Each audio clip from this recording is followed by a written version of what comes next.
wearing makeup isn't necessarily about vanity, it's about self-empowerment. Makeup has always been front and center in Regina Mersono's life. I love telenovelas, which are soap operas in Mexico, and they're very dramatic. It was the full face of 80s makeup. The main actress is crying, but like her mascara never budges. And her lipstick looks perfect.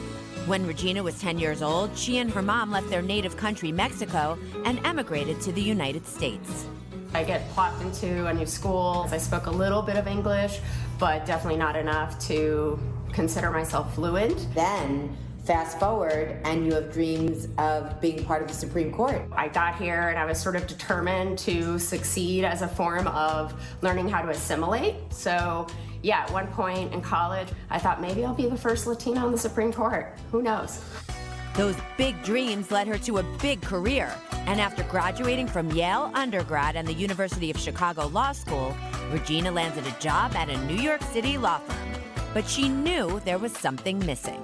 I felt that I wasn't contributing to much of the narrative around females, Latinas, and I really sort of craved to do something that would hopefully kind of empower women more. So Regina started taking business classes, which sparked an idea. A self-described junkie, Regina knew how empowering it could be to wear a full face of makeup. In our culture, you can be an intellectual and wear bright red lipstick. And regardless of what you do and what you do professionally, this is like part of the armor that we have in our day-to-day life. I love the idea of that those things don't have to be exclusive of each other.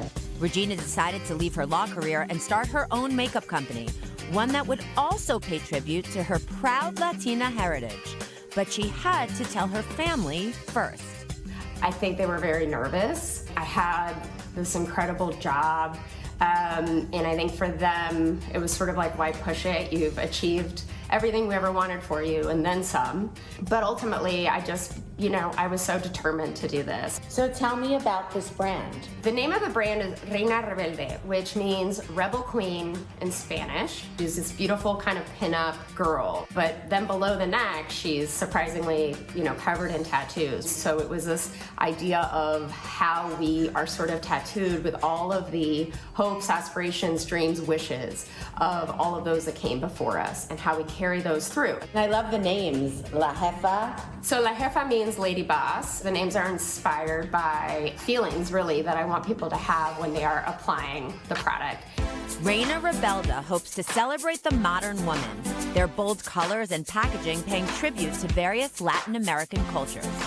Beneath the Latina umbrella, we have everything from Mexicans to Dominicans to Puerto Ricans to Venezuelans, and within that, the skin tones go from the fairest to the darkest. So every product we created had to look good on every single skin tone.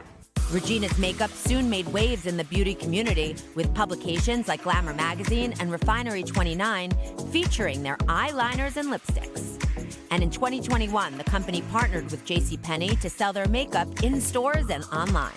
What advice do you have for other Latinas who are looking to get into areas that can be challenging, but that can also be incredibly rewarding? I think the biggest piece of advice is to trust your gut. You have to be ready to confront a lot of failures and just kind of be willing to sort of pick yourself up and keep trying. I mean, she's really amazing. What an incredible story. So I chose Brava. That's what you're wearing now? That's what I'm wearing now. And Regina told me that some of the product names make reference to Latin American history, as you saw in the piece. She hopes they inspire the people who use them, whether they're Latina or not, to learn a bit about Hispanic culture. So this means fierce or brave, which inspires you when you take it out of your makeup case in the morning to have a certain kind of energy. And I would use both to describe you. There you go. How sweet is that? He also said you give him Gwyneth Paltrow vibes, so he's just showering you with compliments. I said, looking at you, you look very Gwyneth Paltrow. Thank you. So many compliments today, and I didn't hit any stoplights on the way to work, and now this. There you calling go. it It's your day. Wow. Thank you, Jill Martin Brooks. It's your day. Hey, thanks for watching our YouTube channel. Find your favorite recipes, celebrity interviews, uplifting stories, shop our favorite deals, and so much more with the Today app. Download it now.